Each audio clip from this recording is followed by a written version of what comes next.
Sounds good. You want to tell the people how they can win this bow of yours? The V327? Yep.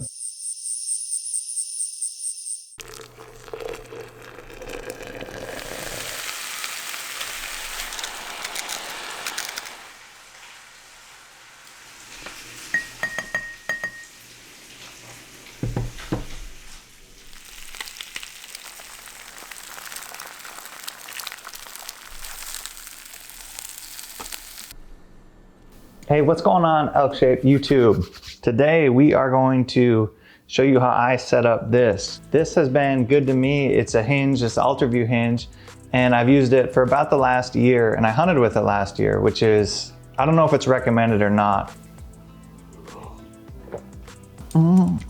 Coffee. Before we get into this, my name is Tim Connor. I am not an archery expert.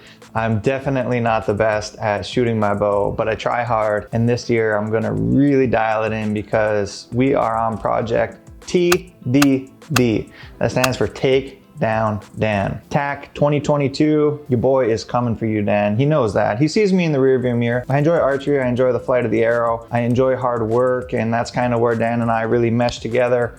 We both like making things, we both like hard work. Dan always calls me Producer Tim, but I just like to say that I make stuff, I like making videos. He and I share this YouTube channel and we share responsibilities and we just make stuff in the name of hard work. Today, I want to talk to you today about how I set up the Ultraview hinge. It's really helped me with my shot process along with MFJJ. If you're gonna shoot a hinge, I don't think you have to shoot this hinge. This hinge just happens to be the hinge that I picked up and shot. I liked when they launched it. I thought it was clean, it looked good. I like the concept of this being over your middle finger. ABT, find the setup that works for you. Today, we're gonna go through how I set this thing up for me, because when I did get it, it took me a while to really dial it in for I guess how I wanted to shoot it. So let's unbox the hinge. I bought a backup hinge. Ultraview had a Black Friday sale. I popped off on one because when you have one, you might as well have two, because there's a good chance if you're using a handheld and you're out in the North Idaho thicket or any kind of thicket, or you hunt with a handheld, there's a chance that handheld comes up missing. So let's unbox this thing. I'll show you how we get it set up. Check it out.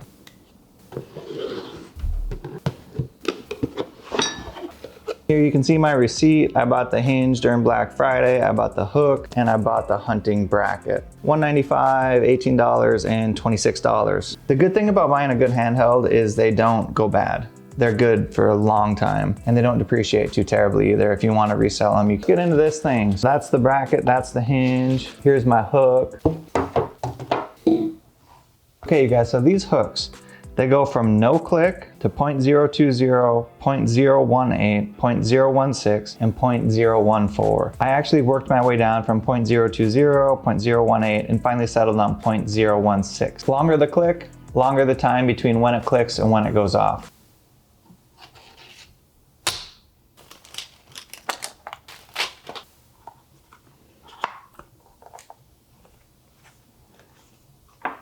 So I ordered the brass one really just because I wanted to see what it felt like, and I would say that I have gotten really used to shooting aluminum, and that is meaty. Sometime if you guys want, we could totally weigh this thing when we go to the shop and get to MFJJ's. All I'll say is this is meaty, this is substantial, and this thing feels like a featherweight when you put them side by side. I do like the color of brass, honestly. They send you a little Allen wrench with it. That's pretty nice. I know most of us archery people have our own Allens, and for the purpose of today, that'll make our demonstration adjusting this thing really easy. Here is the hunting bracket, guys. I haven't used this yet, so I can report back and let you know how it goes, but basically just mounts just like that. And then you can use something to strap it around your wrist so you don't lose it out in the field. I want to get some reps with it before I give you my opinion. Here's what I do to set this thing up. We got to pull the original hook. That gives you a good visual of the different shape of them. Let me see if I can get you a demonstration of how far it makes this go off. So, okay, right there. So mission number one is to change the hook around. And then after we change the hook around, we can change the tension to see how fast we either get to the click or don't. So all I'm gonna do is back this out. Try not to lose it. There's a knob here that you push through. And then we're good to remove our old hook. Then we'll get our new hook in. And the good thing about that little rod that goes through is it only goes in one direction. And then the little screw goes in behind it.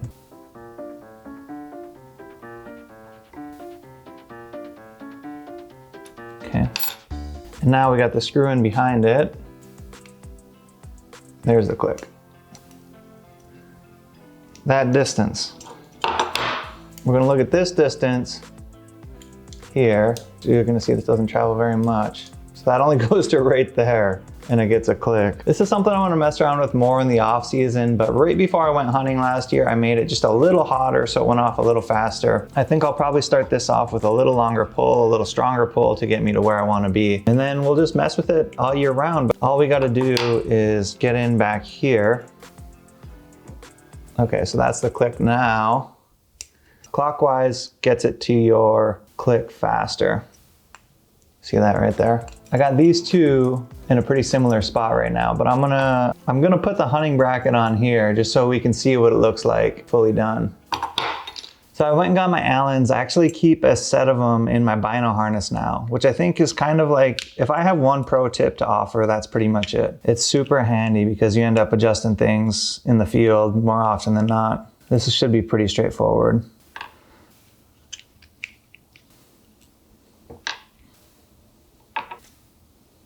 All right, one plug I do want to give these guys is everything about this is adjustable, which is nice. Everything is customizable, it's clean, you don't run into any funky parts. It all like seems very well engineered. Just like that. Pop those back in.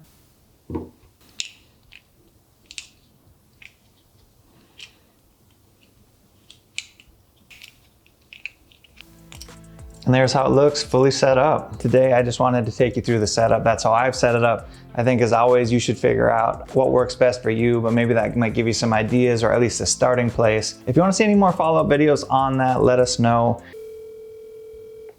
Hey, what's up, man?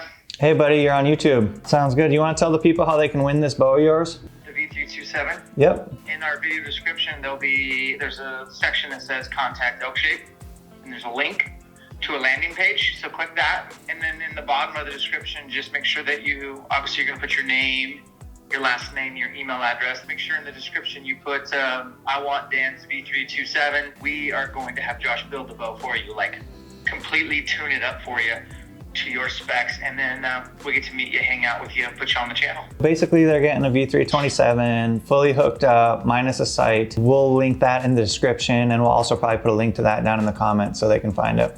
Yeah, it's that stone finish. It's pretty sharp. Yeah, so basically you guys will get a sweet bow, and we're not done yet. We're gonna give a lot of stuff away this year, and we're just scratching the surface. Subscribe to the channel, need to make sure you've done that. Give the video a thumbs up, that helps, and we'll catch you back here for the next one.